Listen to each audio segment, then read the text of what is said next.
Mapagpalang gabi po sa bawat isa sa atin. Welcome po sa ating quiet time. Basahin po natin 2 Pedro chapter 3 verse 18. Sa halip, patuloy kayong lumago sa kagandahang loob ng ating Panginoon at tagapagligtas na si Jesucristo at sa pagkakilala sa Kanya, sa Kanyang kalwalhatian ngayon at magpakailanman. Amen. Ang kagandahang loob ng Diyos ay daan upang tayo ay lumago, upang tayo ay manatili sa katapatan, sa hindi nagmamaliw na katapatan ng ating Panginoon. Sapagkat kung tayo ay malalayo sa ating Panginoon, tayo ay hindi makakaranas ng karunungan. Hindi tayo, kung tayo ay hiwalay sa Panginoon, hindi tayo lalago at hindi tayo makakahayo nang wala ang biyaya ng ating Panginoon.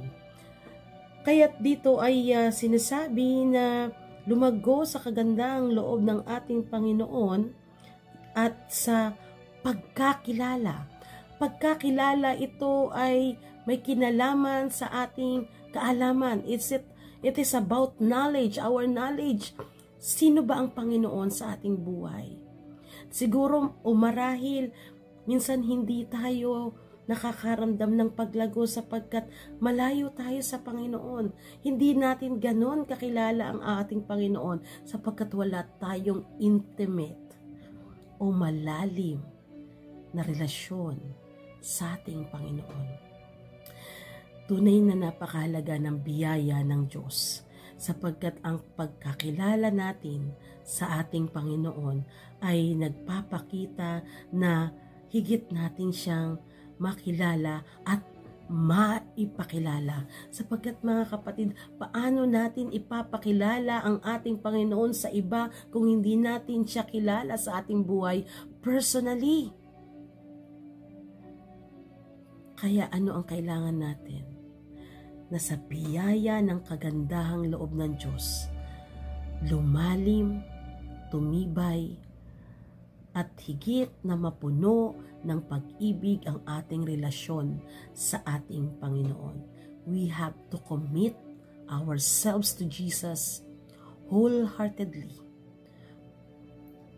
na punong-puno ng pag-ibig at pananampalataya. Dito tayo magsisimulang lumago. Sapagkat mga kapatid, hindi tayo lalago kung tayo ay walang malalim na relasyon sa ating Panginoon. Dahil kung mababaw ang ating relasyon sa ating Panginoon, mabilis siyang hahanginin, mabilis na tatangayin ang anumang problema, mabilis na mapipigtas yung dahon sa puno ng ating Panginoon, na ating Panginoon. Kaya kung nais natin na higit na makilala at maipakilala ang ating Panginoong Hesus, magkaroon tayo ng malalim na pagkakilala na kung saan itong pagkakilala nito ay nagpapahayag ng ating malalim na kaalaman sa ating Panginoon.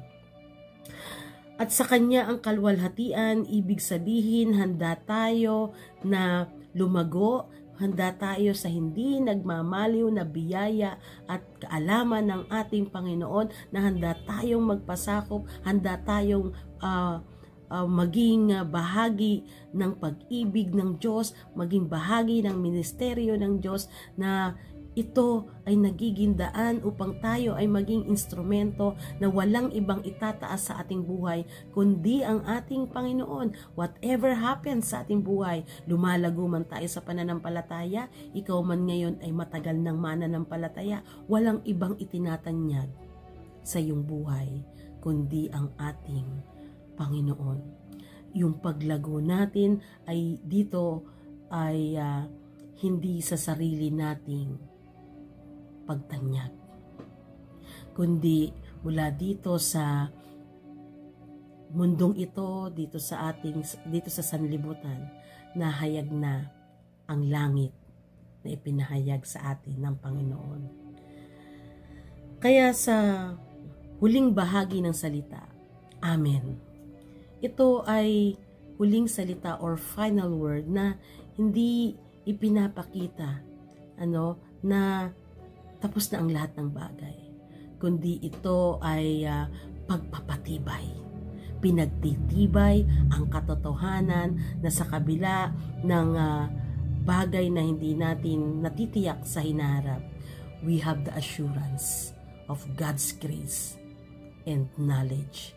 Kaya kung tayo ay may malalim na relasyon sa ating Panginoon, let us express our heart. Let us express the desires of our heart to serve the Lord, to love the Lord, to give the Lord everything, to affirm our faith. Express the joy in your heart in serving the Lord.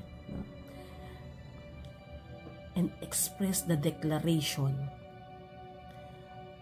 ng katapatan ng ating Panginoon sa iyong buhay.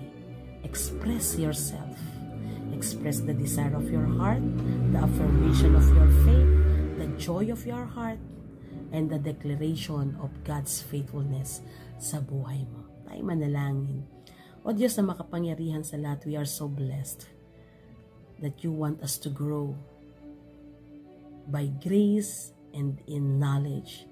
Help us, Lord, to know you more deeply in our hearts, and help us to make you known to everyone, na maipakilala ka namin sa lahat. Panginoon, tulungan mo kami sa lahat ng hakbangin ng aming buhay.